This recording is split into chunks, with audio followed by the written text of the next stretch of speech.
Shalom saudara, beberapa dari kita mungkin pernah merasa ada hambatan dalam pertumbuhan iman, sehingga kita sering mempertanyakan, apakah saya sudah mengalami pertumbuhan iman? Dalam edisi Voice of Pentecost kali ini, kita akan membahas tentang bertumbuh harus disengaja. Max Lucado pernah berkata, Tuhan tidak pernah berkata bahwa perjalanan hidup kita akan mudah, tapi Dia berjanji pada saat kita tiba, kita akan merasa bahwa semuanya jadi layak. Kata-kata di atas mengingatkan kita bahwa Tuhan tidak pernah berjanji perjalanan iman kita akan mudah, tapi Ia berjanji bahwa pada akhirnya semuanya akan sepadan dengan perjuangan dalam perjalanan hidup kita. Lalu, apa peran Tuhan dalam pertumbuhan kita? Roma 8 ayat 28-30 berkata, kita tahu sekarang bahwa Allah turut bekerja dalam segala sesuatu untuk mendatangkan kebaikan bagi mereka yang mengasihi Dia, yaitu bagi mereka yang terpanggil sesuai dengan rencana Allah. Sebab semua orang yang dipilihnya dari semula, mereka juga ditentukannya dari semula untuk menjadi serupa dengan gambaran anaknya, supaya Ia, anaknya itu menjadi yang sulung di antara banyak saudara, dan mereka yang ditentukannya dari semula, mereka itu juga dipanggilnya, dan mereka yang dipanggilnya, mereka itu juga dibenarkannya, dan mereka yang dibenarkannya, mereka itu juga dimuliakannya. Dari 3 ayat ini, kita bisa melihat ada 5 peran Allah dalam pertumbuhan iman kita. Yang pertama, Tuhan yang memilih. Kita adalah orang-orang pilihannya, kita harus meresponi Dia dengan datang padanya. Yang kedua, Tuhan yang menentukan. Dari tujuan, arah, sasaran yang dipercayakan kepada kita, yaitu untuk menjadi serupa dengan gambaran anaknya. Yang ketiga, Tuhan yang memanggil. Ia mengundang kita untuk mendekat. Dari perspektif lainnya, Ia memanggil nama kita, kita dikenal olehnya, dan bukan orang asing bagi Allah, Raja segala raja. Yang keempat, Tuhan yang membenarkan. Saat kita mendekati Tuhan, kita butuh dibenarkan.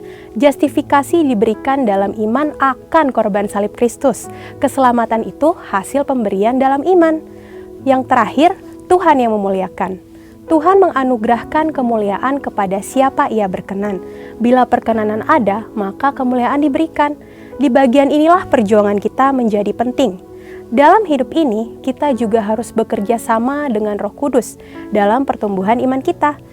Roh Kudus yang adalah roh kemuliaan diberikan kepada orang percaya, bukan hanya untuk memberikan kuasa menjadi saksi, tetapi Roh Kudus yang memampukan kita untuk mematikan perbuatan-perbuatan daging orang percaya.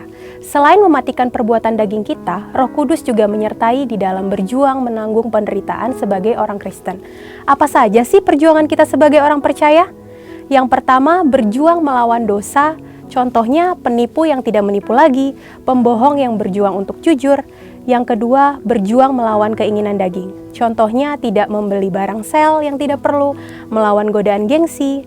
Yang ketiga, berjuang melawan keinginan dunia. Contohnya, tidak menggunakan cara-cara dunia untuk mencapai tujuan, tidak harus kaya untuk sukses.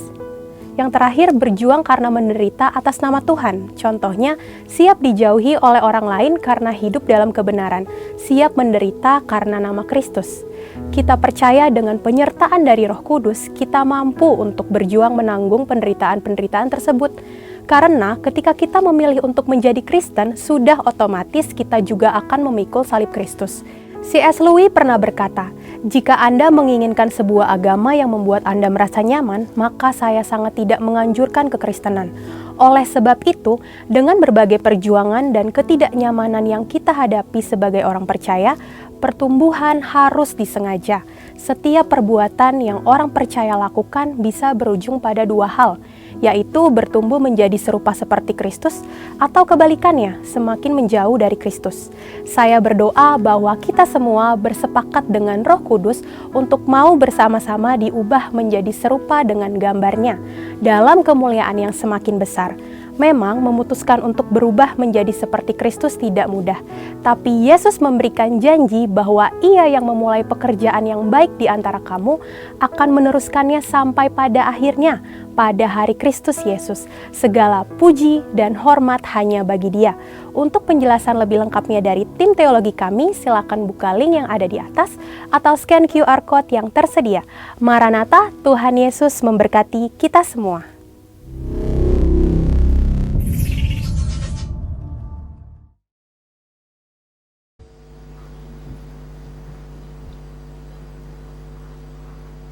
Shalom, saudara yang dikasihi Tuhan, selamat pagi. Bagaimana kabarnya pagi hari ini? Puji Tuhan. Sebelum kita mulai ibadah, mari kita bangkit berdiri untuk mendeklarasikan Mazmur 91 dalam lindungan Allah. Orang yang duduk dalam lindungan yang maha tinggi dan bermalam dalam naungan yang maha kuasa akan berkata kepada Tuhan, tempat perlindunganku dan kubu pertahananku, Allahku yang ku percayai. Sungguh dialah yang akan melepaskan engkau dari jerat penangkap burung, dari penyakit sampar yang busuk. Dengan kepaknya ia akan menudungi engkau, di bawah sayapnya engkau akan berlindung. Kesetiaannya ialah perisai dan pagar tembok. Engkau tak usah takut terhadap kedahsyatan malam, terhadap panah yang terbang di waktu siang, terhadap penyakit sampar yang berjalan di dalam gelap, terhadap penyakit menular yang mengamuk di waktu petang.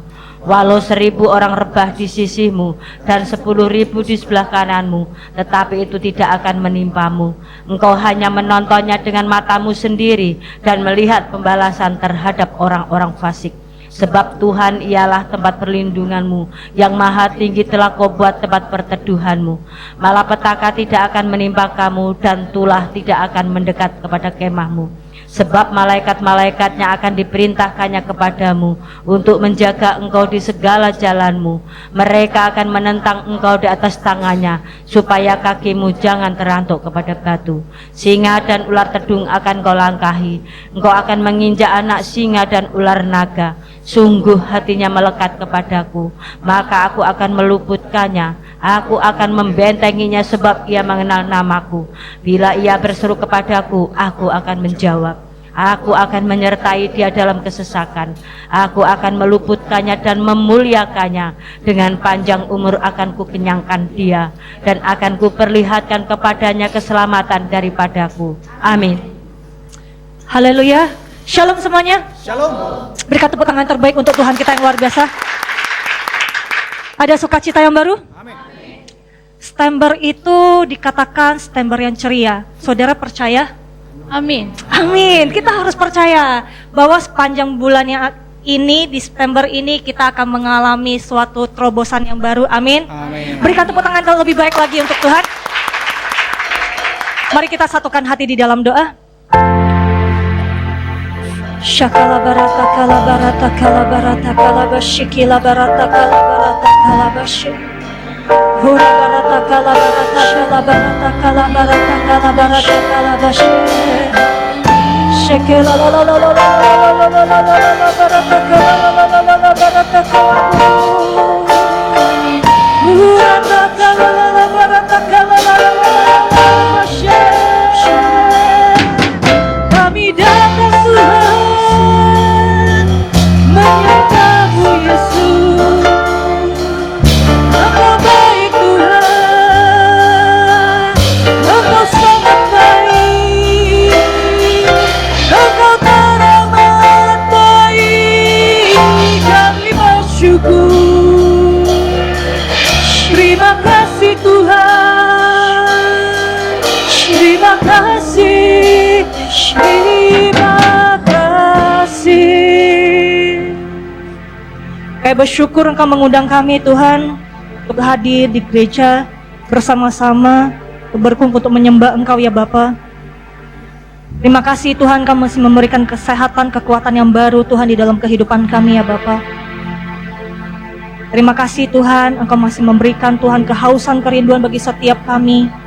Karena kami percaya hati yang setia itu berharga Tuhan di hadapan-Mu ya Bapa. Tutup bungkus Tuhan setiap kami Tuhan oleh biudara Yesus ya Bapa. Setiap Tuhan cobaan Tuhan, setiap Tuhan rintangan ya Bapa, kami percaya Engkau akan menjadi penolong Tuhan bagi setiap kami. Kami mau belajar Tuhan untuk mengandalkan Tuhan, karena Tuhan itu tidak pakai logika, tapi Tuhan akan menyatakannya kemuliaannya bagi setiap kita. Bila kita selalu memuji, menyembah Tuhan, menaikkan setiap pokok-pokok doa kita, kita yakin dan percaya Tuhan akan menjawab indah pada waktunya bagi setiap kita. Biarlah kita menjadi anak yang setia di hadapan Tuhan, dan kita percaya Tuhan akan melakukan perkara yang besar di dalam diri setiap kita. Tuhan bukan pakai orang yang hebat, tapi Tuhan pakai orang yang mau melakukan pekerjaan Tuhan. Bila setiap kita akan mengalami penuaian jiwa yang terbesar dan terakhir, kita akan melakukan amanat agung. Sehingga sebelum Tuhan datang kali kedua, biarlah kita bisa memberikan persembahan yang terbaik kepada Tuhan. Terima kasih ya Bapak buat kebaikan-Mu dan kemurahan-Mu. Hamba percaya Tuhan, ibadah pada pagi hari ini bukan ibadah yang biasa, tapi ibadah yang luar biasa yang Tuhan sediakan bagi setiap kami. Biarlah kami pulang dari tempat ini Tuhan, ada berkat yang baru, ada sukacita yang baru, ada kesembuhan yang kami alami, bahkan ada pemulihan yang kami alami di dalam nama Tuhan Yesus Kristus. Terima kasih ya Bapak buat kebaikan-Mu dan kemurahan-Mu. Kami siap untuk menyembah Engkau, untuk menyenangkan hati-Mu hanya di dalam nama Tuhan Yesus Kristus. Kami mengucap syukur dan berdoa, kita sama-sama katakan amin. Berikan tepuk tangan terbaik untuk Tuhan kita. Lihat kanan kiri, katakan Engkau sungguh luar biasa. Engkau sungguh luar biasa. Haleluya. Mari kita sama-sama tepuk tangan.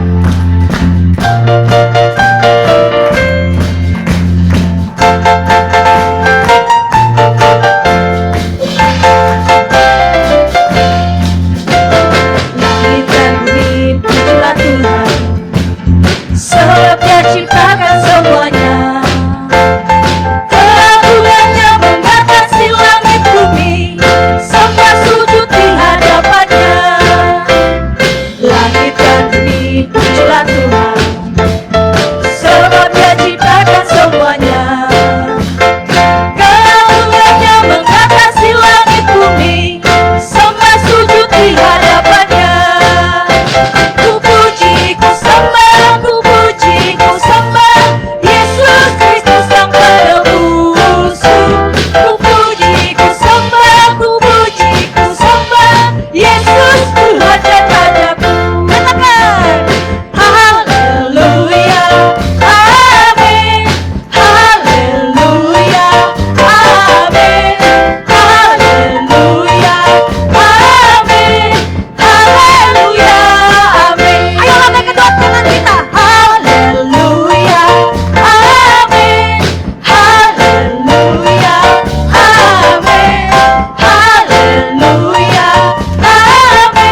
Yesus itu dahsyat. Kita katakan dahsyat 3 kali. Amin. Amin. Haleluya. 1, 2, 3. Dahsyat, dahsyat, dahsyat. Haleluya. Kita akan sama-sama mendeklarasikan apa yang dimaksud dengan Pentakosta ketiga. 1.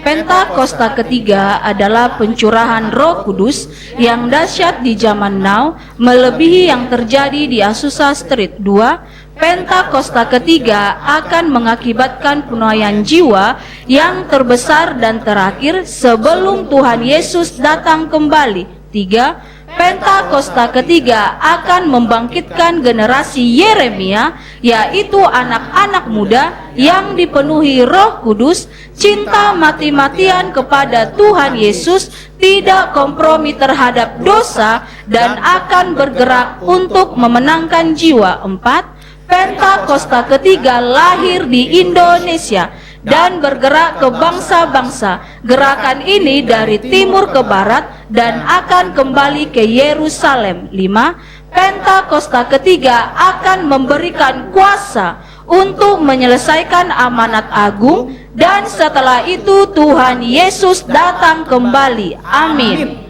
Haleluya. Silakan duduk di dalam hadirat Tuhan. Ini waktunya kita akan memberi yang terbaik untuk pekerjaan Tuhan di tempat ini. Mari kita satukan hati di dalam doa. Syakala barata kala barata kala basyikila barata kala barata kala basyakala basy. Terima kasih ya Bapa buat kebaikan-Mu dan kemurahan-Mu. Kamu memberikan kami kesempatan untuk menabur pekerjaan Tuhan di tempat ini ya Bapa. Bila setiap anak-anak-Mu Tuhan yang akan kembalikan Tuhan persepuluhan, persembahan khusus, persembahan ucapan syukur, kami percaya Tuhan setiap tangan-tangan Tuhan yang akan memberi Tuhan, Engkau akan kembalikan Tuhan 100 kali lipat ke lumbung setiap anak-anak-Mu ya Bapa. Dan kami mau memberi dengan sukacita yang berasal daripada Engkau. Hanya di dalam nama Tuhan Yesus Kristus kami ucap syukur dan berdoa. Haleluya. Amin. Sama memberi semuanya. Shikila barata kala barata kala barata kala bashikila barata kala bu. Shikila barata kala barata kala bashe. Shikila takala bashe. Haleluya. Terima kasih Tuhan. Terima kasih. Terima kasih.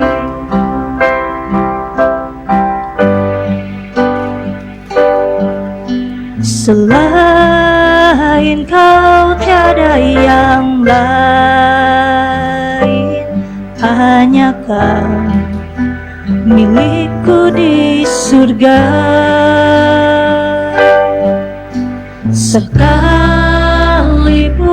dagingku lenyap, hatiku lelah tak berdaya. Ku sembah Engkau, Allah yang perkasa. Ku sanjung tinggi nama-Mu di hidupku Tuhan, tiada yang lain. Hanya Kau satu di hatiku.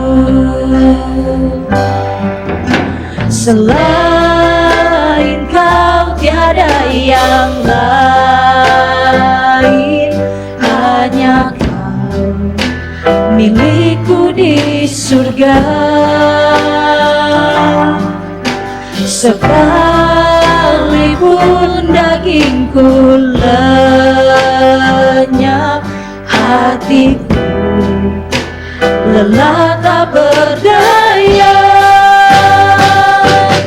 Ku sembah Engkau, Allah yang perkasa.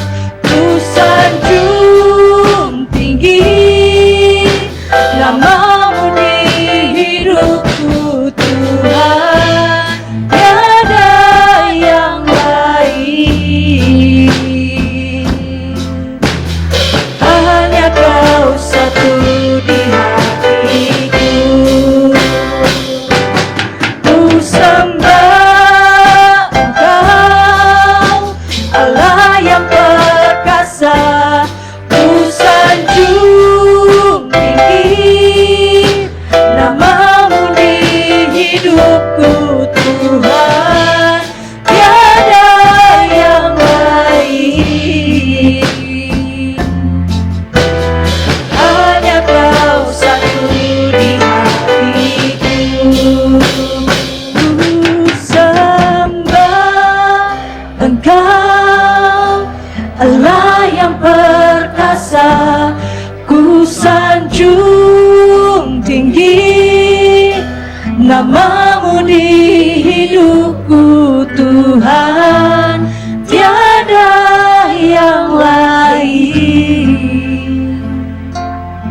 hanya Kau satu di hati. Lebih sungguh-sungguh katakan, ku sembah Engkau, Allah yang perkasa. Ku sanjung tinggi namamu di hidupku Tuhan, tiada yang lain. Hanya Kau satu di hatiku. Biarlah kita sama-sama sembah Tuhan dengan waktu dan kesempatan yang Tuhan berikan bagi setiap kita. Shekelalala baratakala baratakala baratakala bashikila baratakala baratakala baratakala bashikila baratakala baratakala. Tidak ada lain Tuhan, hanya Engkau Yesus Tuhan yang kami andalkan Tuhan, yang kami sembah Tuhan.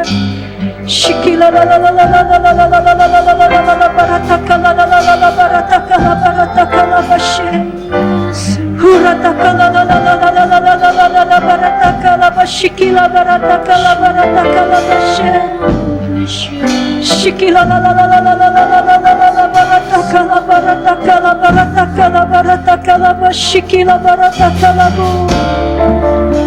Kami mohon lebih lagi Tuhan untuk menyembah Tuhan. Shikila bashekela bashe. Oh Yesus,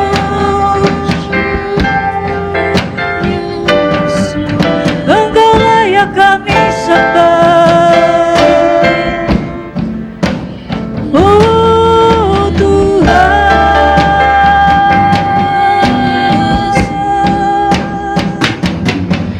Shikila la la la la la la la la la la la la la la baratakala la la la la la baratakala baratakala la la la baratakala bu. Shikila la la la la la la la la la la la la la la baratakala baratakala la la la la la la la baratakala baratakala bashi. Shikila la la la la la baratakala bashikila bashi.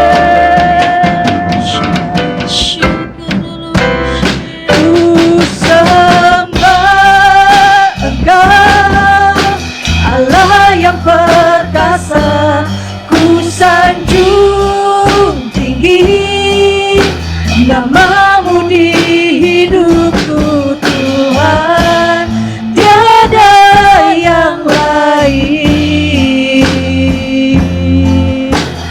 Hanya Kau satu di hatiku. Ku sembah Engkau, Allah yang perkasa.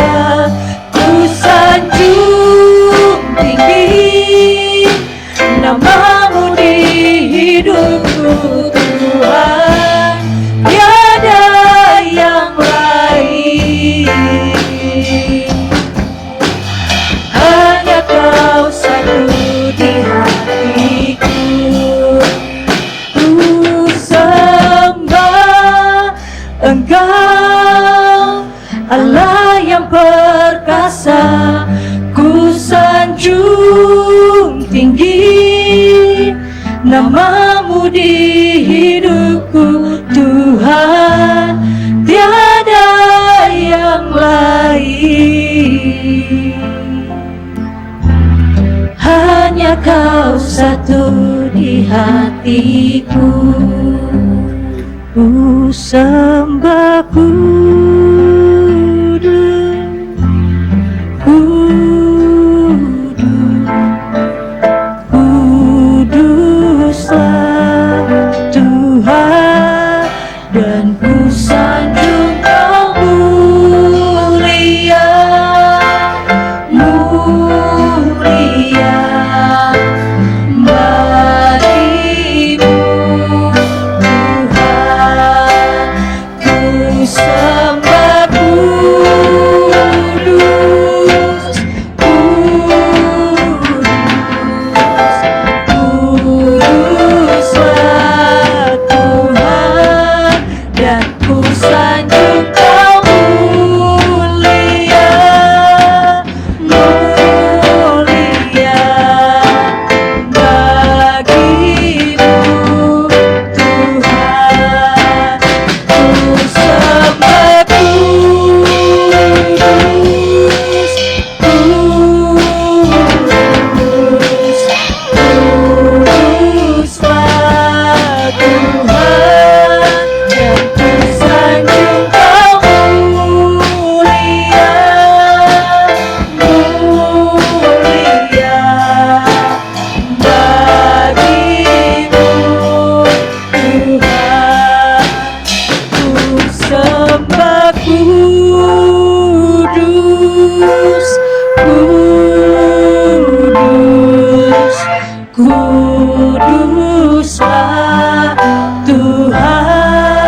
dan ku sanjung Kau mulia, mulia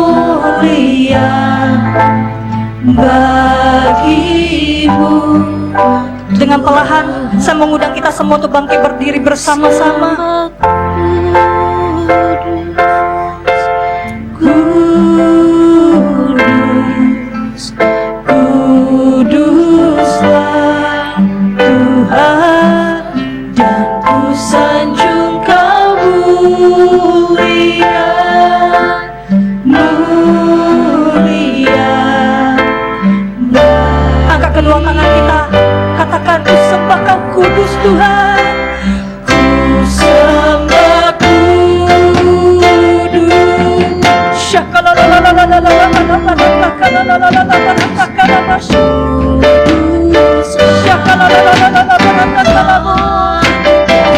Engkau yang Maha Kudus, hampiri Tuhan setiap kami Tuhan.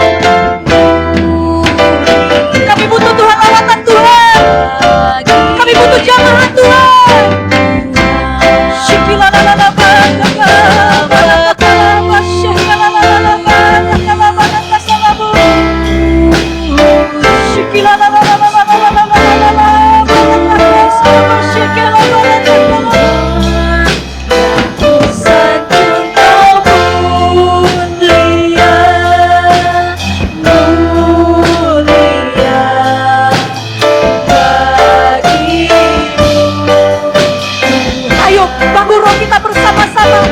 Bisa bahasa roh. Ayo bangun bersama-sama.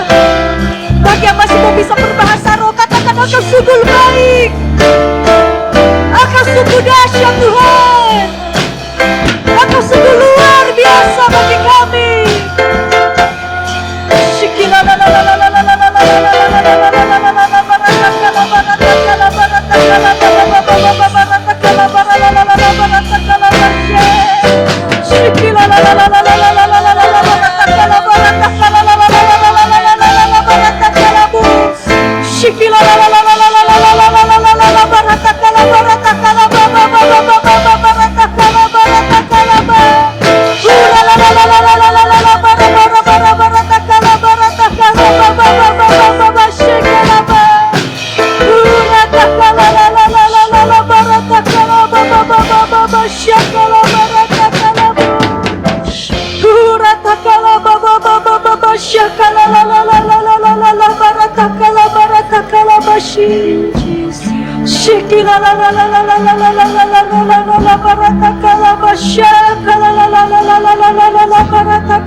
Yes, Lord Tuhan.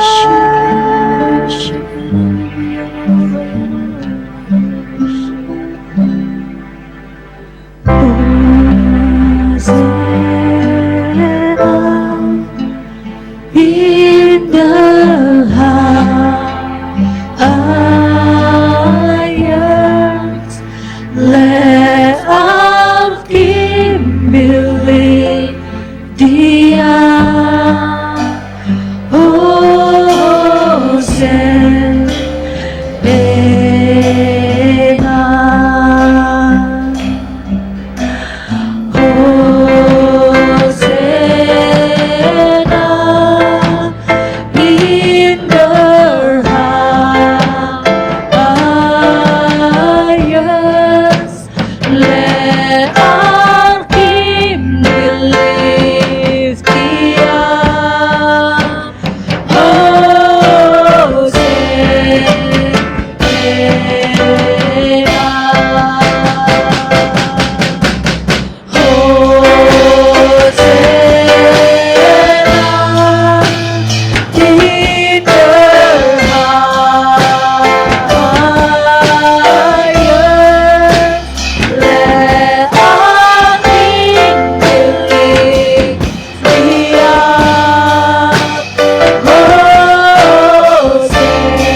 Marata karara basta karala basikira rabasya. Kuriana takarala basikira labasya karala. Himmata kanata takarada basikira. Baik Tuhan. Baik Tuhan Yesus. Baik Tuhan Yesus. Baik. Terima kasih. Terima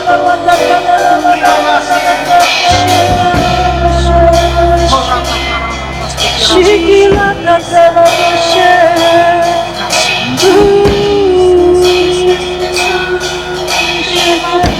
Saya bersyukur dan sangat bersyukur buat kemurahan Tuhan. Tanpamu kami bukan siapa-siapa. Tapi karena ada Tuhan, kami semua boleh berkarya. Kasih Bapa buat kesempatan hidup sudah Kau berikan sebagai anugerah, sebagai hadiah, sehingga kami boleh ada di gereja-Mu di GBI Pantai Permata. Saya percaya pada pagi menjelang siang ini Tuhan Yesus mau memberkati kami lebih lagi. Urapi hamba-Mu, urapi kami semua. Roh Kudus, ajarkan kami, tambahkan pengertian yang baru, sehingga kami tidak pulang dengan tangan hampa, tapi kami semua pulang membawa berkat sorga di dalam nama Tuhan Yesus. Perbaharui manusia rohani kami, Bapak, sehingga semakin segambar dengan Yesus di dalam nama Tuhan Yesus. Berbicaralah, kami siap duduk dalam hadirat untuk mendengarkan isi hati. Segala hormat, pujian, kuasa, kemuliaan, kemasyhurannya bagimu. Di dalam nama Tuhan Yesus Kristus. Yang mengucap syukur dan doa. Yang siap mendengarkan firman Tuhan sama-sama katakan. Amin. Puji Tuhan. Silakan duduk Bapak Ibu Saudara-saudara sekalian. Shalom. Bilang kiri kanan, Tuhan Yesus dahsyat. Haleluya. Oke, hari ini kita akan belajar sesuatu yang dari Tuhan. Dan saya percaya kita sepakat dengan minyak dari pusat. Saya juga terkejut tadi ada firman yang begitu memberkati dan seiring sejalan dengan firman Tuhan hari ini. Jadi saya belum pernah bawakan firman Tuhan yang hari ini. Saya percaya ini adalah sesuatu yang baru dan kita pulang bawa anggur baru dan minyak yang baru. Yang mengerti katakan yes. Puji Tuhan. Kalau kita butuh salinan dokumen, biasanya yang kita cari adalah fotokopi. Berarti kalau kita mau butuh 10 halaman, kita fotokopi 10 halaman. Kalau kita butuh 20 halaman, kita fotokopi 20 halaman. Tetapi sebagus-bagusnya alat fotokopi, secanggih-canggihnya mesin fotokopi, dokumen hasil fotokopi tidak akan sama dengan dokumen aslinya. Dulu terkenal dengan fotokopi warna Epson pertama kali keluar, lalu banyak pemalsuan uang fotokopi. Tapi ternyata tetap berbeda. Duplikasi tidak akan sama dengan originalnya, dengan asli. Sama dengan hidup kita. Terkadang hidup kita adalah fotokopi. Kita selalu melihat orang-orang di sekitar kita, di keluarga kita, dan kita seakan-akan ingin menjadi seperti orang-orang tersebut. Lalu kita berusaha memfotokopi diri kita untuk jadi sama seperti dia. Sekalipun kita tidak akan mungkin sama persis dengan orang itu. Pak, jadi kalau kita meneladani seseorang boleh? Boleh. Belajar sama seseorang boleh? Boleh, selama itu positif. Tetapi kita tidak akan bisa menjadi orang lain. Kita harus menjadi diri sendiri. Itu yang terbaik, itu dokumen aslinya. Dan itu lebih berharga daripada selembar fotokopi. Saya percaya kalau kita di sini ke Singapura pakai fotokopi paspor, pasti kita dideportasi. Kita harus bawa paspor asli. Tapi Pak, kadang-kadang saya merasa diri saya kecil. Sehingga saya tidak bisa memberikan perbedaan dalam hidup orang lain. Saya tidak bisa membuat banyak perbedaan untuk hidup orang lain. Kalau Bapak, Ibu, Saudara-saudara sekalian memiliki pikiran seperti itu, bahwa kita adalah kecil dan tidak bisa memberikan perbedaan atau dampak, maka belajarlah kepada nyamuk. Coba bayangkan kita tidur dengan nyamuk yang kecil, bandingkan dengan tidur yang tanpa nyamuk. Mana yang lebih berdampak? Saya yakin dan percaya kita akan kekurangan tidur karena nyamuk yang kecil itu berdampak. Nah, kita harus belajar dari nyamuk yang kecil. Artinya, jangan pernah merasa diri kita kecil. Karena apapun yang Tuhan ciptakan dalam diri kita, dalam hidup kita, pasti mempunyai rancangan yang besar. Amin. Karena itu tema khotbah hari ini adalah Be yourself in God. Jadilah diri sendiri tapi di dalam Tuhan. Jadi diri sendiri bukan berarti mementingkan diri sendiri. Jadi diri sendiri bukan hidup untuk dirinya sendiri. Jadi diri sendiri bukan berarti kita tidak memperhatikan hidup orang lain. Tapi menjadi diri sendiri di dalam Tuhan artinya menjadi diri sendiri di dalam kebenaran. Karena Tuhan adalah kebenaran. Kita akan belajar dari kisah-kisah Alkitab bahwa ketika hamba-hamba Tuhan, tokoh-tokoh Alkitab yang menjadi diri sendiri dalam kebenaran, maka mereka akan mendapat berkat-berkat yang luar biasa. Siapa tokoh yang pertama yang akan kita pelajari? Yaitu yang bernama Daniel. Kita tahu kisah itu di sekolah minggu? Daniel mempertahankan untuk tetap menyembah Allah yang hidup. Padahal pada saat itu sudah diberikan satu perintah, satu titah dari raja. Kita buka Daniel 6 ayat 7. Demikianlah firman Tuhan. Demikianlah firman Tuhan, semua pejabat tinggi kerajaan ini, semua penguasa dan wakil raja, para menteri dan bupati telah mufakat supaya dikeluarkan kiranya suatu penetapan raja dan ditetapkan suatu larangan, agar barang siapa yang dalam 30 hari menyampaikan permohonan kepada salah satu dewa atau manusia, kecuali kepada tuanku, ya raja, maka ia akan dilemparkan ke dalam gua singa. Ketika kita menjadi diri kita dalam kebenaran, saya percaya kita tidak akan disukai banyak orang. Benar ya? Orang benar di dunia ini paling dibenci loh. Kalau orang jahat paling ditemani. Banyak orang-orang benar yang akhirnya dieksekusi gitu. Banyak orang-orang yang tidak benar yang akhirnya dipromosikan. Karena kita masih tinggal dalam dunia. Dunia dikuasai oleh iblis. Ya.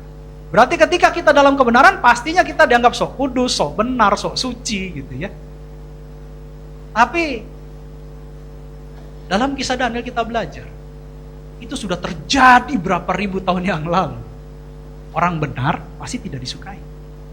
Makanya mereka bermufakat untuk menjebak Daniel dengan mengarahkan raja membuat sebuah peraturan.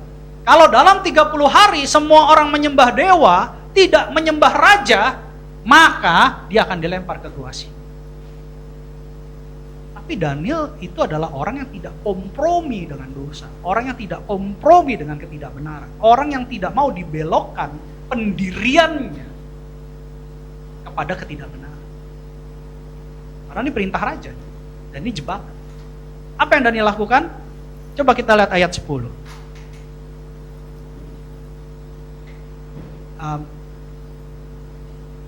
Ayat di sini ayat 11 ya. Ini kayaknya beda kita Alkitabnya. Ayat 11. Demikianlah firman Tuhan. Demi didengar Daniel bahwa surat perintah itu telah dibuat, pergilah ia ke rumahnya. Dalam kamar atasnya ada tingkap-tingkap yang terbuka ke arah Yerusalem. 3 kali sehari ia berlutut, berdoa, serta memuji Allahnya seperti yang biasa dilakukan. Daniel sudah tahu belum titah ini? Tapi dia tetap menyembah Allah. Bahkan 3 kali sehari dia menyembah Allah. Ini luar biasa. Dia tahu kebenaran, dia tidak bergeming oleh ketidakbenaran. Dia tidak terpengaruh oleh ketidakbenaran. Tapi dia tetap berpendirian bahwa yang dia sembah adalah Allah yang hidup. Dia tidak takut dengan manusia, dia takutnya dengan Allah. Sehingga ketika dia melakukan hal-hal yang bertolak belakang dengan titah raja, orang-orang yang ingin menjebak dia, musuh-musuh Daniel, orang-orang yang tidak suka dengan dia, bersuka cita. Sehingga apa yang terjadi? Itulah yang terjadi adalah dia lapor. Orang yang gak suka ini lapor kepada raja. Dia lapor kepada raja. Coba lihat ayat 16. Saya ikutin ini, ayat 16. Katakan begini, ayat 16.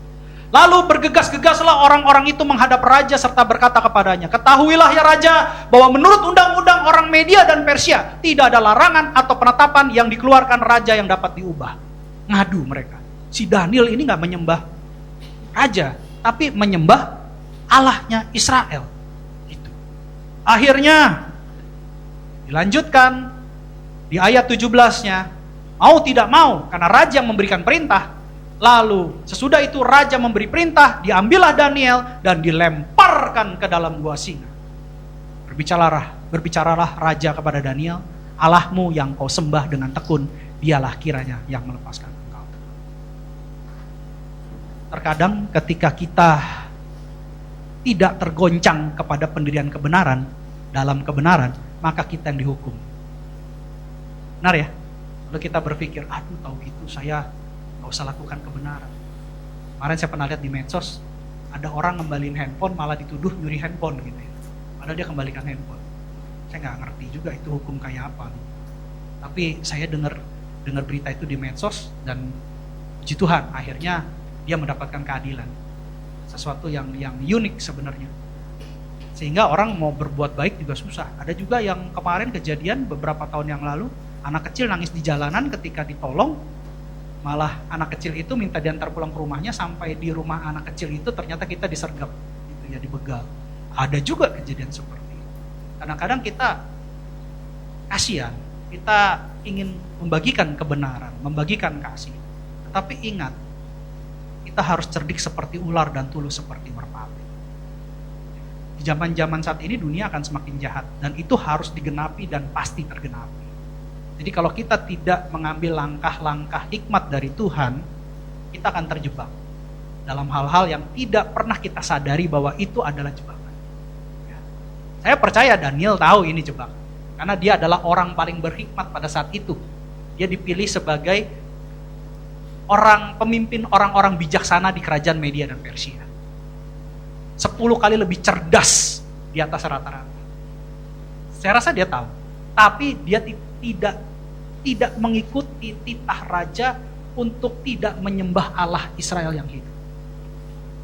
Dia tetap memberi prioritas pertama kepada Tuhan. Kita sudah tahu ketika dia dimasukin ke gua singa, dia tidak apa-apa. Singanya jinak seperti kucing. Tapi jangan coba-coba kita masuk ke kebun binatang ya. Lalu kita bilang gini, Tuhan, engkau tahu hatiku menyembah engkau. Bukan 3 kali sehari Tuhan, setiap waktu aku menyembah engkau. Aku juga mau seperti Daniel, langsung masuk ke gua singa. Jangan ya, jangan. Nanti masuk koran saya kaget, aduh, ini anak saya, ini bahaya. Jangan bikin sensasi kayak begitu. Itu ya, bahaya. Tetapi yang jelas di sini, Tuhan menolong Daniel. Sehingga singa itu tidak memakannya, dan akhirnya dilepaskan. Kita lihat ya, di ayat 20. Ini raja merasa Daniel sebenarnya udah lewat nih, sudah pulang di ayat 20. Pagi-pagi sekali ketika fajar menyingsing, bangunlah raja dan pergi dengan buru-buru ke gua singa. Lanjut ayat berikutnya. Lalu dilihat apa? Gitu ya, Dan ketika ia sampai dekat gua itu, berserulah ia kepada Daniel dengan suara yang sayu. Berkatalah ia kepada Daniel, Daniel, hamba Allah yang hidup, Allahmu yang kau sembah dengan tekun, telah sanggupkah ia melepaskan engkau dari singa-singa itu? Saking sudah gak ada harapan, rajanya udah sayu, ngomongnya juga udah lemah. Gitu kan biasanya ya, kita kalau ada masalah gak ada harapan ngomong gitu, Shalom Pak. Udah, saya tahu nih berarti ada masalah ini. Ya, tapi kalau dia bilang, "Shalom, Pak." Wah, ini dapat berkat ini, gitu loh. Jadi kelihatan gitu dari ucapannya. Ini juga raja lagi sayu gitu. Berarti udah nggak ada harapan. Nah, terus lalu dilanjutkan, ternyata gitu ya. Ternyata dari dalam gua di ayat berikutnya terdengar suara Daniel. Itu sudah seharian. Lalu kata Daniel kepada raja, "Ya raja, kekalah hidup." Wow.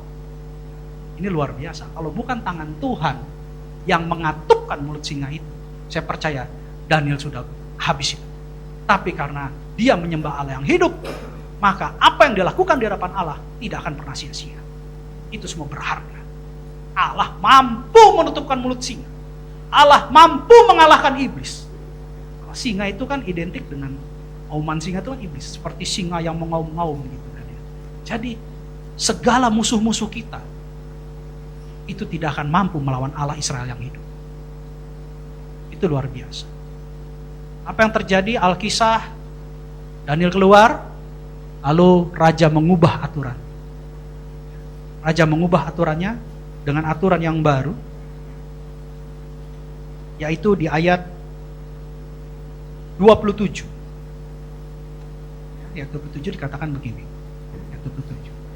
"Bersama ini kuberikan perintah bahwa di seluruh kerajaan yang kukuasai orang harus takut dan gentar kepada Allahnya Daniel. Sebab dialah Allah yang hidup, yang kekal untuk selama-lamanya. Pemerintahannya tidak akan binasa dan kekuasaannya tidak akan berakhir." Bagaimana dengan musuh-musuh Daniel yang menjebak Daniel? Mereka dilempar ke gua singa. Dalam kisah Daniel kita belajar, Daniel tetap menjadi dirinya sendiri di dalam Tuhan. Dia tidak berubah, dia tidak takut, dia tidak gentar. Sehingga dia dibebaskan dari maut. Karena masuk ke gua singa adalah maut. Dia selamat. Dia menyelamatkan dirinya sendiri. Yang kedua, musuh-musuhnya kalah. Musuh-musuhnya yang ditelan maut. Yang ketiga, Allah dipermuliakan. Ini dari kisah Daniel. Bagaimana dari kisah Sadrak, Mesak, Abednego? Kisah Alkitab yang lain. Coba kita buka Daniel 3. Tapi ayatnya Daniel 3 ayat 1 dan Daniel 3 ayat 1 ya. Ini hanya sekali seumur hidup dan tidak pernah terjadi bahwa seluruh dunia ini dipimpin oleh satu raja. Dunia ini, seluruh bumi ini dipimpin oleh satu pemimpin. Namanya Nebukadnezar. Ya, tidak pernah terjadi, sampai hari ini tidak pernah terjadi lagi. Jadi kalau sepanjang sejarah bumi dijadikan sampai hari ini, bumi dipimpin oleh satu orang pemimpin saja, itu adalah Raja Nebukadnezar. Ini dia rajanya. Pada saat itu begitu jayanya Nebukadnezar, dia membuat sebuah patung. Raja Nebukadnezar membuat sebuah patung emas yang tingginya 60 hasta dan lebarnya 6 hasta yang didirikannya di dataran Dura di wilayah Babel. Nah, setiap ada musik bunyi-bunyian, semua orang harus menyembah patung ini. Ceritanya gitu. Tetapi ada 3 orang yang tidak mau menyembah patung ini, yaitu Sadrak, Mesak, dan Abednego. Mereka teguh pada pendiriannya dalam kebenaran, di dalam Tuhan. Mereka tidak mau menyembah berhala. Mereka tidak mau menyembah patung. Yang jadi masalah adalah ketika bunyi-bunyian didengarkan, musik digaungkan, dan orang tidak menyembah, maka orang-orang yang tidak menyembah patung raja akan dibuang ke dapur api. Peraturannya pada saat itu. Ya, pada saat itu peraturannya seperti itu. Nah,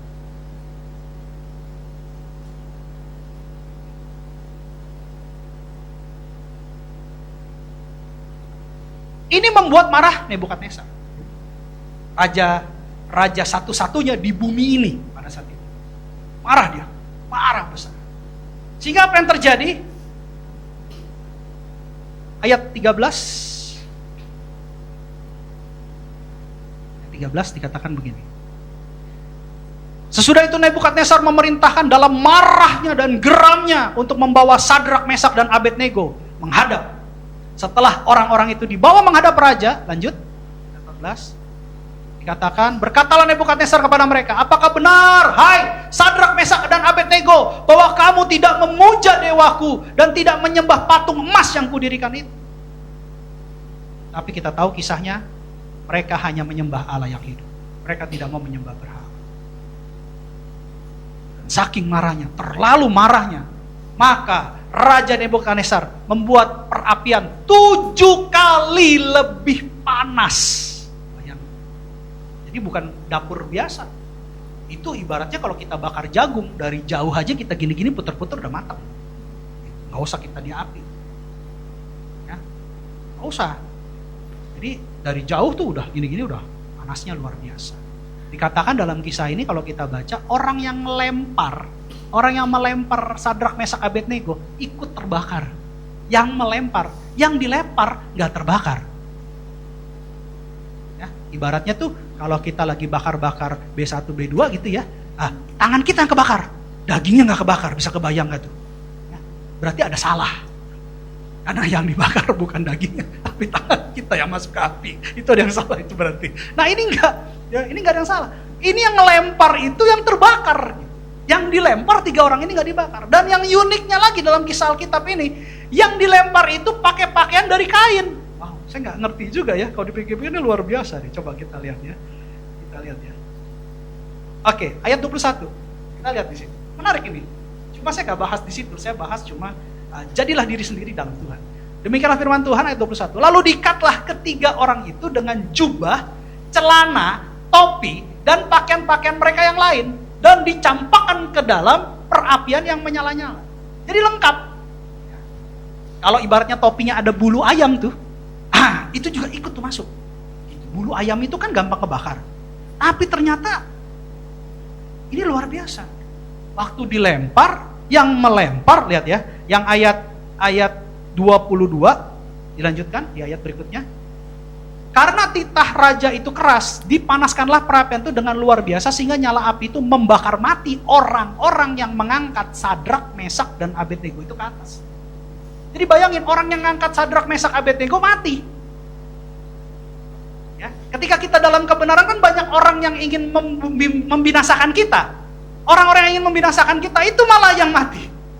Yang dilempar belum tentu mati.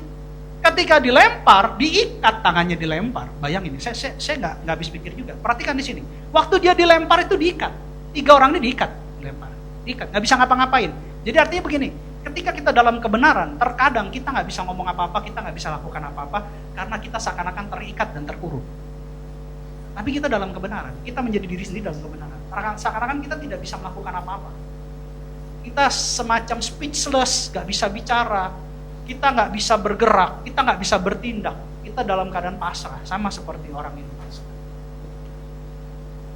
Tetapi apa yang terjadi?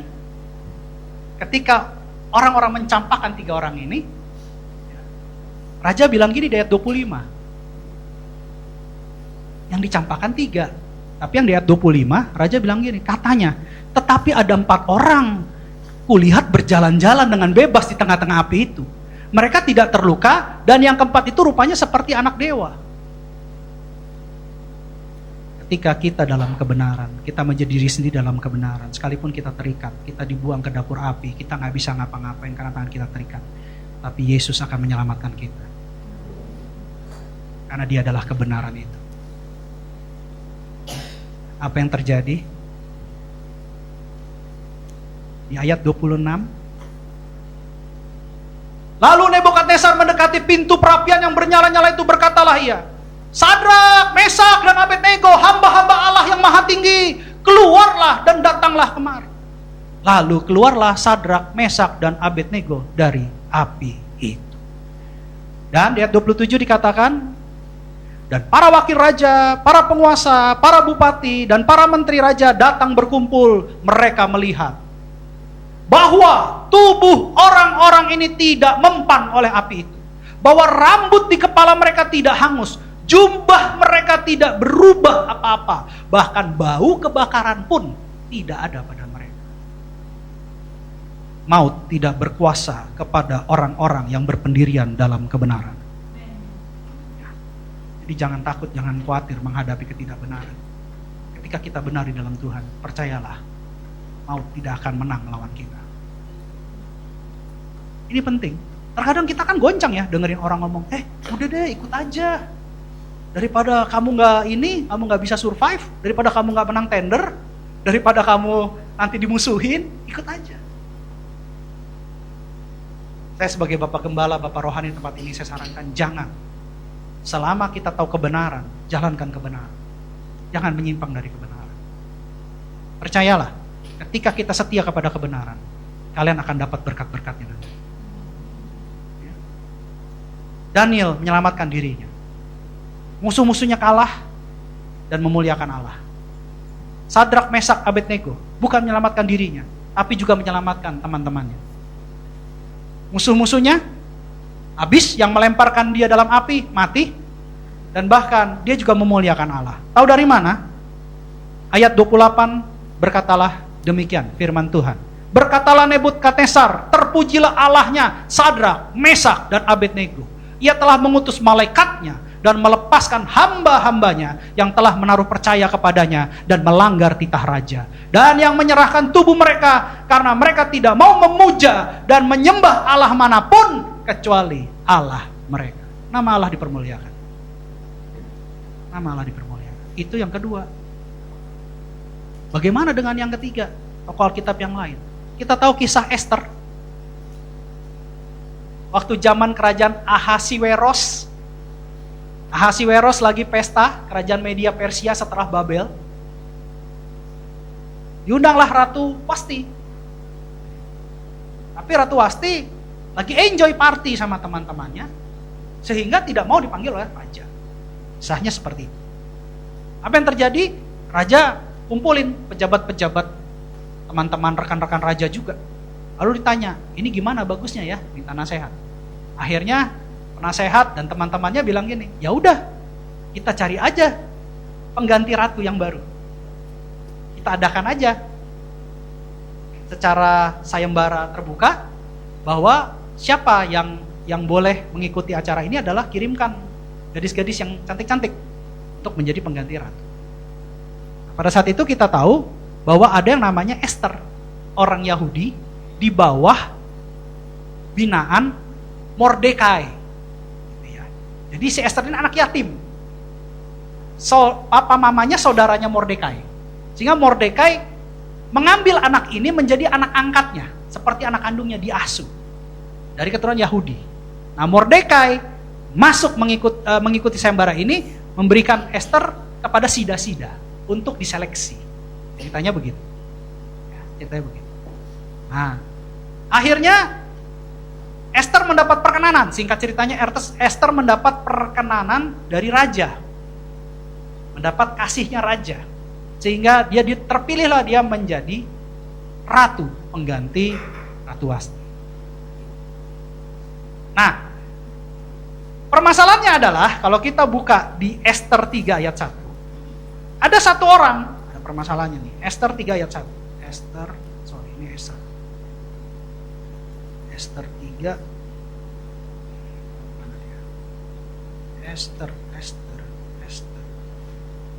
3 ayat 1. Permasalahannya adalah ada satu orang yang namanya Haman.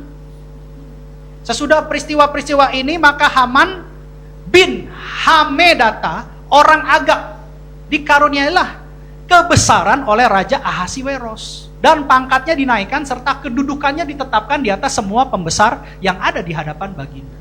Jadi ada satu orang nih, suku Agag. Suku Agag itu dari Amalek, musuhnya orang Israel. Bangsa Israel itu musuhnya salah satunya Amalek. Suku Agag nih, diangkat nih si Haman. Nah, si Haman baru diangkat, waduh, sombongnya luar biasa. Orang biasa gitu kan ya, kalau dapat promosi, waduh, jalannya. Saya lupa gembala. Kalau ada masalah baru. Iya. Tapi nggak di sini, bukan di sini. Gitu loh. Ini di gereja lain. Kalau di tempat kita sama puji Tuhan, semuanya sayang sama Bapak Rohani. Puji Tuhan. Beri kemuliaan dulu buat Tuhan. Ya. Jadi si Haman ini maunya tuh setiap dia jalan, semua orang berlutut, sujud sama dia. Gitu. Ya. Kita perhatikan di sini.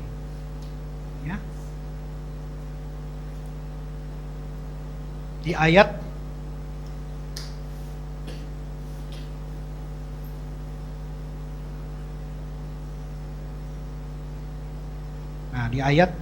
coba di ayat 2. Di ayat 2. Ini ternyata perintah raja nih ya. Dan semua pegawai raja yang di pintu gerbang istana raja berlutut dan sujud kepada Haman, sebab demikianlah diperintahkan raja tentang dia. Tetapi Mordekai tidak berlutut dan tidak sujud. Ternyata ada titah raja juga untuk menyembah dia.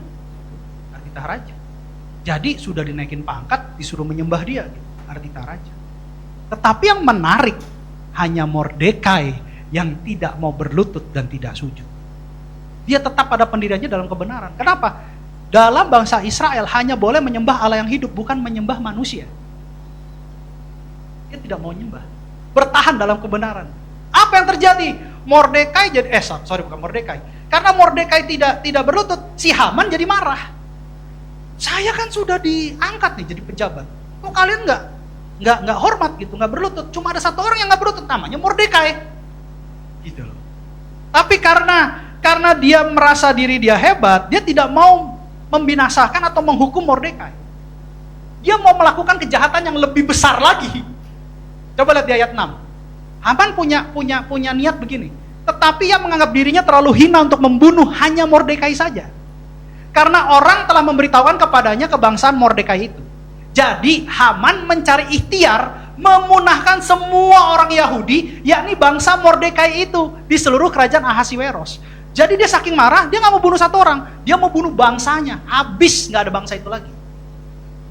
Itu saking marahnya karena dia tidak dihormati. Kadang-kadang gitu ya, ada kejadian-kejadian ketika kita dalam kebenaran, kita tidak bisa menghormati hal-hal yang tidak benar. Tapi karena kita tidak menghormati hal-hal yang tidak benar, kita kontra dengan hal-hal yang tidak benar. Terkadang mereka ingin membinasakan kita.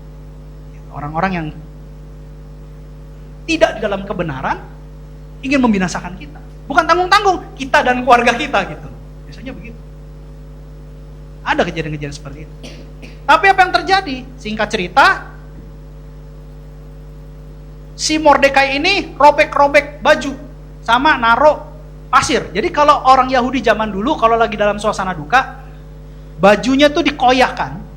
Lalu dia taruh abu atau pasir tanah itu di kepala. Itu berarti dia lagi berkabung. Nah Mordekai lakukan itu, jerit-jerit, teriak-teriak, nangis gitu ya. Sampai akhirnya ke pintu gerbang istana. Ceritanya gitu. Sehingga sida-sida, kan Esther kan sudah masuk dalam istana. Kan ada apa sih? Sida-sida itu kayak pembantu dayang-dayang. Dayang-dayang bahasa kita mungkin lebih dimengerti dayang-dayang. Dayang-dayangnya si Esther karena ratu cerita.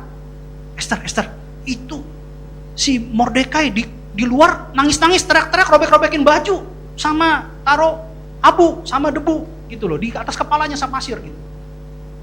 Lalu si Esther bilang, coba tanya ada apa sih sebenarnya, ada apa? Karena nggak boleh masuk sembarangan itu kalau di raja gitu, zaman raja. Tanya sama si sida-sidanya itu, ada apa sih? Nah, baru si Mordekai cerita bahwa Haman punya rencana untuk membinasakan seluruh bangsa Yahudi. Gara-gara apa? Mempertahankan kebenaran. Jadilah diri sendiri dalam Tuhan, mempertahankan kebenaran. Akhirnya Esther bilang gini, kalau saya ngadap, nggak dipanggil raja, saya bisa mati. Harus raja panggil dulu, saya bisa menghadap raja, baru saya diampuni. Terus si Mordekai bilang gini, sekalipun kamu sekarang nggak ngadap raja, kamu merasa diri kamu aman karena kamu dalam istana.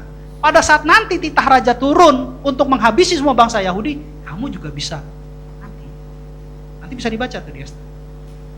Akhirnya ratu bilang gini, ya udah bilang semua bangsa Israel di luar istana sama yang dalam istana, nanti saya ngomongin, supaya kita semua puasa Esther 3 hari 3 malam. Ada yang pernah coba di sini puasa Esther 3 hari 3 malam? Gak makan, gak minum? Coba ya, silahkan dicoba. Saya percaya sorga saat itu terbuka. Saking terbuka kita masuk rumah sakit. Enggak. Kalau dari Tuhan enggak. Kalau dari Tuhan enggak. Ya, saya sudah, kalau nggak salah 2 atau 3 kali saya puasa Esther. Jadi 3 hari 3 malam nggak makan, nggak minum, isinya baca Alkitab sama doa. Tapi kalau mau ada aktivitas silahkan kalau kuat. Karena tidak mudah itu. Tidak mudah. Nah, mereka lakukan itu.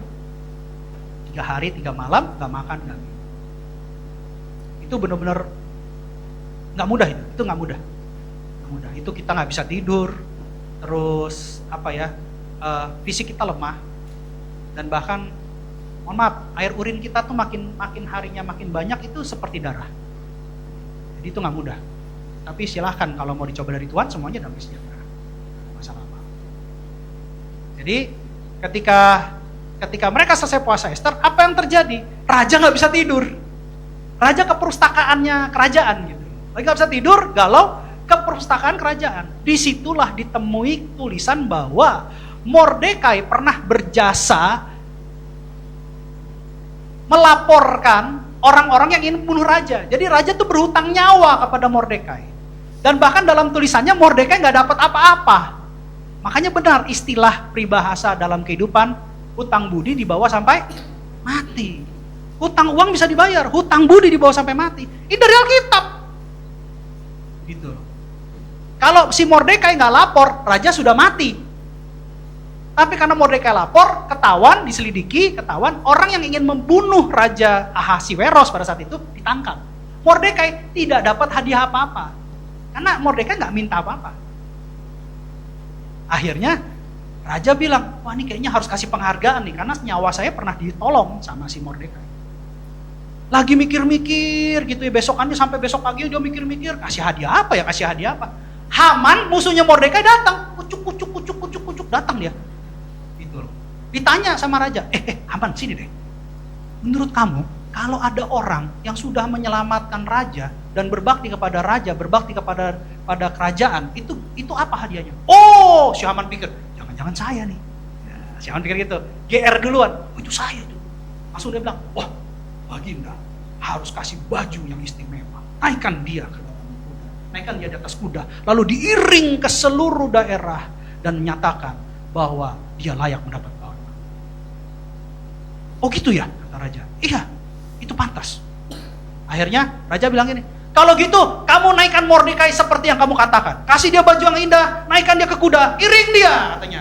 Padahal musuhnya itu yang itulah Tuhan. Tuhan bisa membalikan keadaan kutuk jadi berkat. Ketika kita tetap pada kebenaran. Be yourself, menjadi diri sendiri. Jangan goyang, jangan berubah. Akhirnya diiring. Kaget si Haman. Waduh, ini ternyata Mordekai. Padahal dia sudah siapin tiang tuh, mau gantung Mordekai. Dia udah siapin tiang. Tinggal nunggu surat itu keluar aja tuh.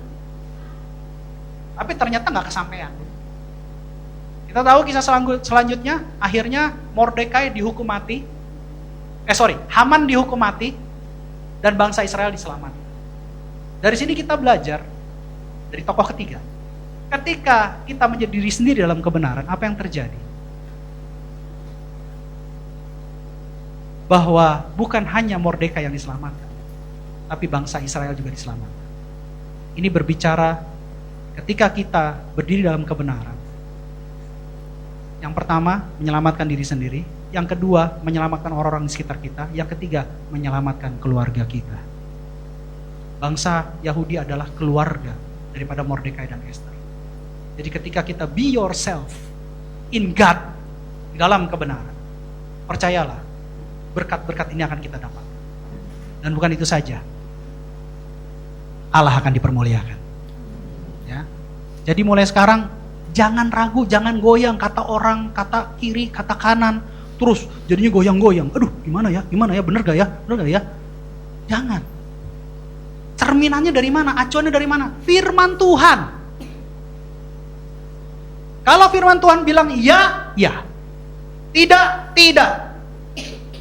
Yang bukan dari itu, yang lain dari itu, bukan berasal dari Tuhan. Kalau firman Tuhan boleh, bilang boleh, boleh. Kalau firman Tuhan bilang nggak boleh, ya nggak boleh. Saya kemarin dapat pertanyaan juga tuh. Pak, merokok dosa nggak? Ayatnya ada nggak? Ada ya. Saya mau tanya, merokok dosa nggak?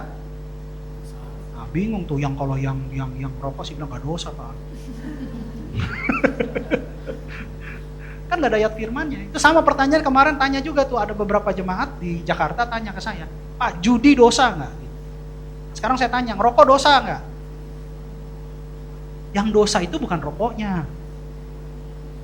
Yang berdosa itu kamu tidak merawat tubuh. Tubuhmu adalah bait Roh Kudus. Itu kamu berdosa di hadapan Tuhan. Jadi bukan hanya ngerokok aja. Gitu loh. Pokoknya selama kamu tidak merawat tubuh, itu sudah dosa. Selesai. Wah, kata yang perempuan nih, puji Tuhan, firman ini cocok buat saya. Kenapa, Bu? Saya bisa pedicure, medicure, merawat tubuh. Ini nggak gitu juga gitu loh. Bukan memanjakan tubuh gitu, tapi merawat tubuh. Jadi jangan dirubah-rubah merawat tubuh dengan memanjakan tubuh. Tubuh kita adalah bait Roh Kudus. Jadi bukan hanya merokok. Kayak saya misalnya kurang tidur, sebenarnya saya kena tegur Tuhan juga. Melalui siapa? Dokter. Nah ini kita harus teguh pada pendirian dalam kebenaran. Saya mulai mau berubah. Intinya, jadilah diri sendiri dalam kebenaran. Percayalah, kita menyelamatkan diri kita menyelamatkan orang-orang di sekitar kita juga menyelamatkan keluarga kita. Karena kebenaran itu yang akan membela kita. Amin. Jangan goyang, jangan goyah, be yourself. Saya tutup dengan satu ayat. Ini kekristenan ya. Jadi kalau mau tahu ini kekristenan seperti ini. 1 Petrus 4 ayat 16. 1 Petrus 4 ayat 16. Ini ayat penutup. Kita baca sama-sama. 3, 2, 1. Tetapi jika ia menderita sebagai orang Kristen, maka janganlah ia malu, melainkan hendaklah ia memuliakan Allah dalam nama Kristus itu. Kita belajar firman, kita adalah pengikut Kristus yang disebut Kristen. Jadi kalau kita melakukan firman Tuhan dalam kebenaran, menjadi diri sendiri, jangan malu, jangan goyang, ya, tetap jalankan firman. Percayalah, kutuk akan jadi berkat, kegagalan akan jadi keberhasilan, kekalahan akan jadi kemenangan. Amin. Pemusik saya undang maju ke depan.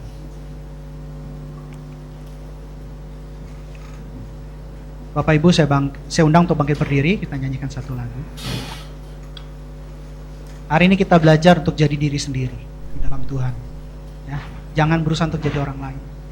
Belajar dari orang lain boleh, tapi jangan menjadi orang lain. Ya. Jadi diri sendiri bukan berarti mementingkan diri sendiri, bukan berarti untuk hidup untuk dirinya sendiri, bukan. Jadi diri sendiri adalah menjadi seperti apa yang Tuhan mau dalam diri kita. Mengikuti perintah Tuhan, menjadi berkat buat banyak orang. Sehingga kita menyelamatkan diri kita menyelamatkan orang lain, bahkan kita menyelamatkan keluarga kita. Itu semua karena kemurahan Tuhan, semua karena kebaikan Tuhan. Sehingga pada pagi ini menjelang siang ini, kita belajar untuk menjadi diri sendiri di dalam Tuhan, seturut kehendak Tuhan. Karena percayalah, rancangan Tuhan pasti indah dan penuh damai sejahtera dalam hidup kita. Amin. Kita nyanyikan satu lagu.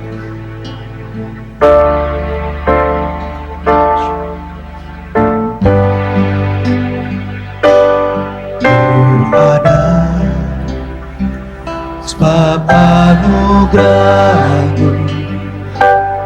Ku ada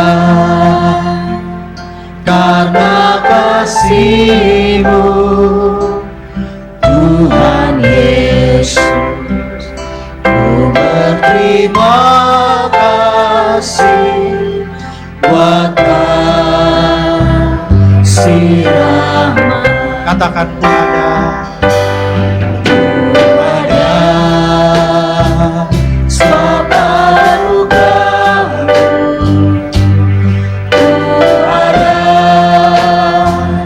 karena kasih-Mu, Tuhan Yesus.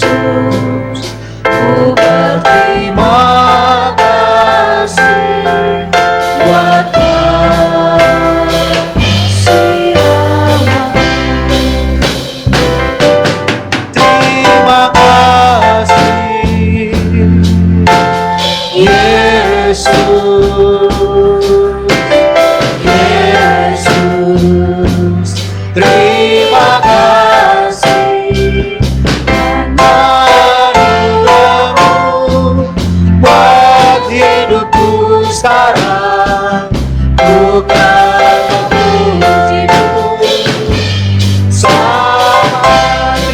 kasih, terima kasih. Yesus,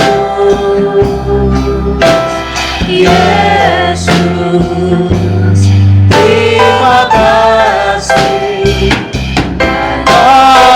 anugerahmu buat hidupku sekarang.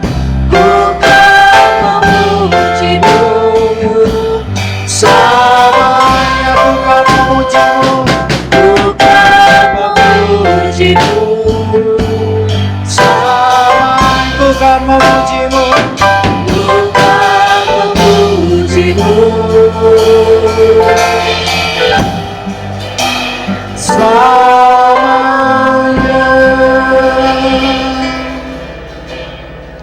Terima kasih Bapak buat firman-Nya. Jadikan setiap kami menjadi diri sendiri di dalam Tuhan, sehingga hidup kami boleh diselamatkan. Orang-orang sekitar kami boleh diselamatkan. Bahkan keluarga kami boleh diselamatkan. Dan lebih daripada itu, Allah dipermuliakan. Bapak berkati kami semua, sehingga kami tetap dalam trek kebenaran firman Tuhan. Dunia semakin jahat, kondisi semakin jahat, tapi kami percaya pesan Tuhan hari ini menjadikan kami tetap pada pendirian kami. Sekali Yesus, tetap Yesus.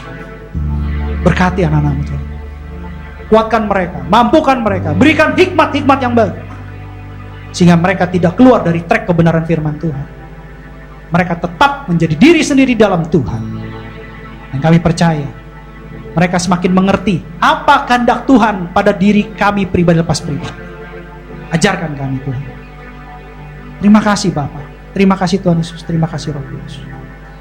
Saya percaya semua jemaat dan pengerja-Mu di tempat ini sudah diperbaharui di dalam nama Tuhan Yesus. Dan kami semua akan memperoleh kemenangan yang sama yang telah diperoleh oleh Daniel, Sadrak, Mesak, Abednego, bahkan oleh bangsa Israel melalui Mordekai yang dibebaskan, dimenangkan, dipromosikan. Kami akan mengalami yang sama di dalam nama Tuhan Yesus. Makasih Bapa yang baik, makasih Tuhan Yesus, terima kasih Roh Kudus. Segala hormat, pujian, kuasa, kemuliaan, kemasyuran hanya bagi dalam nama Tuhan Yesus Kristus yang mengucap syukur dan doa. Haleluya, amin. Kita akan masuk dalam perjamuan kudus. Perjamuan kudus diperuntukkan bagi orang percaya dan anak-anak yang sudah berusia 12 tahun. Setiap kali kita masuk dalam perjamuan kudus, kita akan ingat ayat ini. Sebab setiap kali kamu makan roti ini dan minum cawan ini, kamu memberitakan kematian Tuhan sampai Ia datang.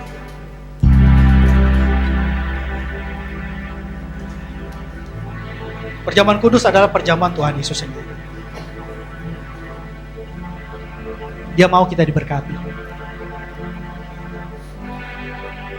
Karena setiap kali kita masuk perjamuan kudus, kita dipersatukan dengan Yesus.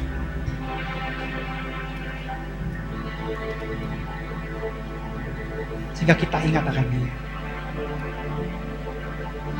Kita ingat akan pengorbanannya. Kita ingat akan kebaikannya. Bahwa kita dulu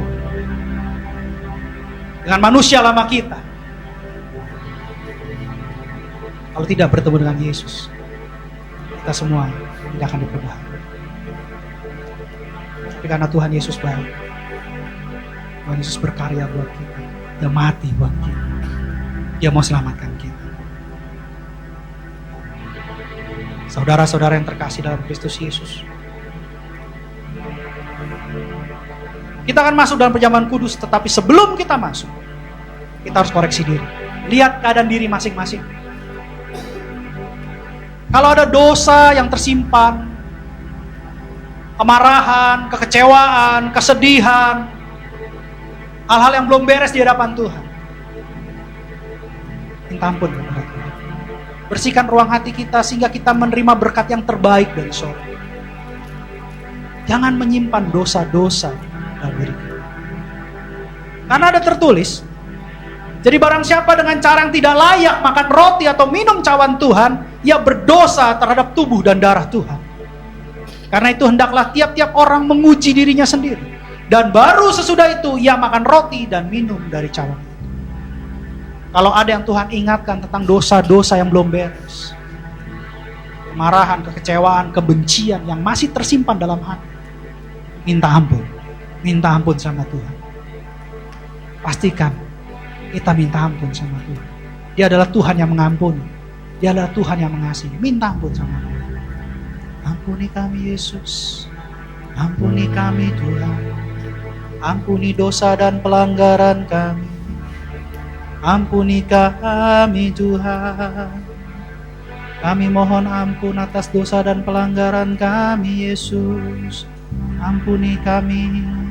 Horata karada basti kirala basya karada bayarala basya kirala basya. Terima kasih Yesus, terima kasih, terima kasih. Sebab apa yang telah kuteruskan kepadamu telah aku terima dari Tuhan, yaitu bahwa Tuhan Yesus pada malam waktu ia diserahkan mengambil roti. Angkat roti tinggi-tinggi di tangan saudara. Dan sesudah itu ia mengucap syukur atasnya. Ia memecah-mecahkannya dan berkata, inilah tubuhku yang diserahkan bagi kamu. Perbuatlah ini menjadi peringatan akan aku. Saudara-saudara yang terkasih dalam Kristus Yesus, bukankah roti yang kita pecah-pecahkan adalah persekutuan dengan tubuh Kristus? Makanlah dalam nama Tuhan Yesus.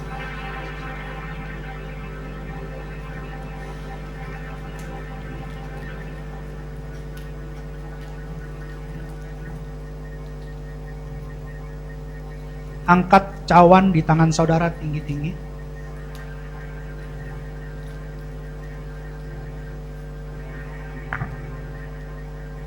Demikian juga ia mengambil cawan sesudah makan lalu berkata, cawan ini adalah perjanjian baru yang dimateraikan oleh darah. Perbuatlah ini setiap kali kamu meminumnya menjadi peringatan akan aku. Saudara-saudara yang terkasih dalam Kristus Yesus, bukankah cawan yang kita minum dengan ucapan syukur adalah persekutuan dengan darah Yesus? Minumlah dalam nama Tuhan Yesus.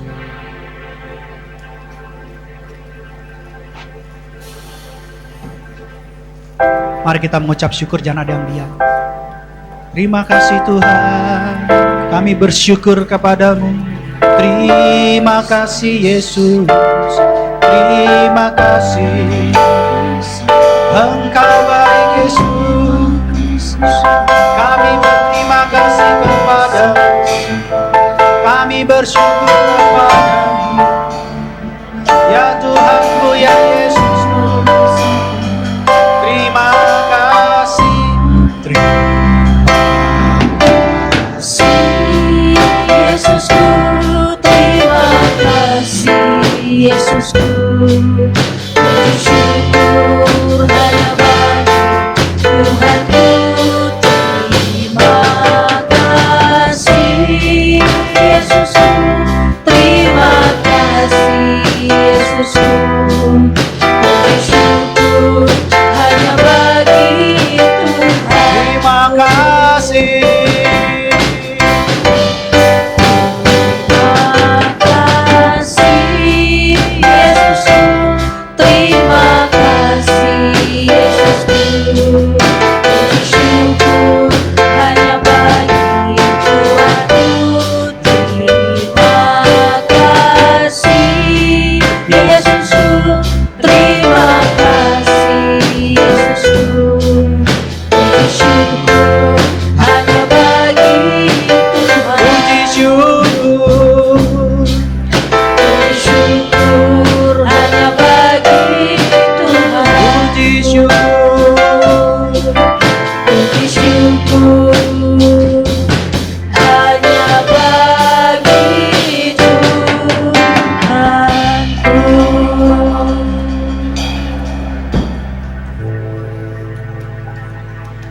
berkat dari Tuhan, kesehatan, kekuatan, kelimpahan, dalam segala kebaikan terjadi dalam nama Tuhan Yesus.